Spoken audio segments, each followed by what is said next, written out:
Hello बच्चों, let's read the question. Question says that integrate the function e to the power x upon 1 plus e to the power x into 2 plus e to the power x.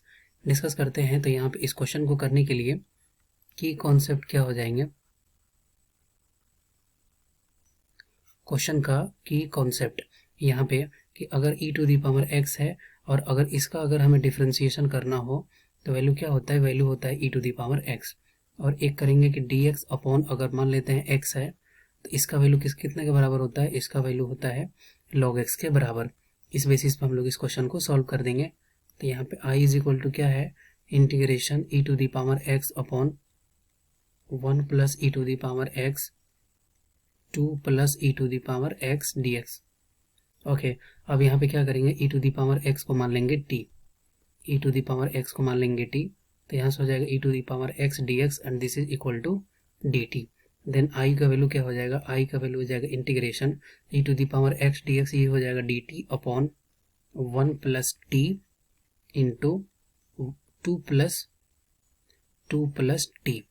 Okay, अब ये जो value है इसको थोड़ा सा partial fraction से अगर हम इसको सॉल्व करना चाहें तो यहाँ पे क्या लिख सकते हैं, यहाँ पे लिख सकते हैं 1 upon 1 plus t into 2 plus t and this is equal to a upon, ये हो जाएगा 1 plus t plus b upon 2 plus t. Okay, अब यहाँ से क्या करेंगे, मल्टीप्लाई कर देंगे तो ये हो जाएगा 1 is equal to a into 2 plus t plus b into 1 plus t. इसको जब सॉल्व करेंगे तो हो जाएगा, ये क्या हो जाएगा, ये हो जाएगा 2a plus 2a plus 80, 2a plus 80 plus b plus bt। अब यहाँ पे कोफिशिएंट से इक्वेट कर देंगे तो कांस्टेंट टर्म क्या है, कांस्टेंट टर्म है 2a plus b and this is equal to 1 दिया हुआ है। और यहाँ पे t का कोफिशिएंट क्या है, t का कोफिशिएंट है a प्लस b और ये वैल्यू है किसके बराबर, 0 के बराबर। तो a इज इक्वल टू क्या लिख सकते हैं, माइनस b। अब a इज इक्वल टू अगर माइनस b रख देंगे तो यहाँ से क्या हो जाएगा, ये हो जाएगा minus 2b plus b and this is equal to 1। तो ये हो गया क्या, ये हो गया minus b and this is equal to 1। इसका मतलब b का वैल्यू क्या हो गया, b का वैल्यू हो गया यहाँ पे माइनस 1। तो a इज इक्वल टू क्या हो गया, a इज इक्वल टू हो गया 1।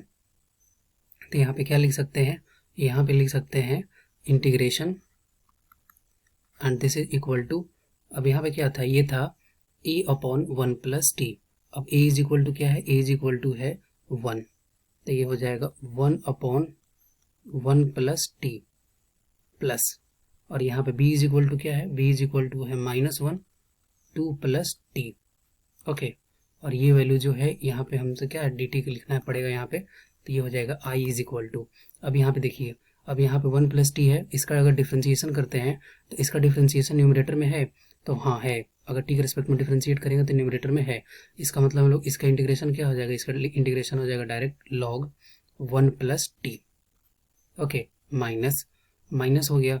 अब यहाँ पे 2 प्लस टी, इसका डिफ्रेंशिएशन है तो हाँ है, तो इसको भी लिख सकते हैं क्या, इसको भी लिख सकते हैं लॉग 2 प्लस टी प्लस यहाँ पे क्या हो गया, ये हो गया c। Then i is equal to, ये पे लॉग की प्रॉपर्टी से क्या लिख सकते हैं, यहाँ से लिख सकते हैं लॉग 1 प्लस टी और अपॉन में चला जाएगा क्या, अपॉन में चला जाएगा 2 प्लस टी और ये हो गया c। क्योंकि लॉग की प्रॉपर्टी से क्या होता है कि लॉग a अपॉन b, इसका वैल्यू किसके बराबर होता है, ये होता है log a minus log b। इस बेसिस पर हम लोग इसको ये लिख सकते हैं। देन फाइनली इंटीग्रेशन का अगर वैल्यू लिखना हो तो ये लिख सकते हैं log 1 plus t is equal to क्या है, टी इज इक्वल टू हम लोग क्या एज्यूम किए हैं, e to the power x। तो ये हो जाएगा e to the power x upon 2 plus e to the power x plus c, और ये वैल्यू हो गया final answer. I hope you will be understood it well. Best of luck, thank you.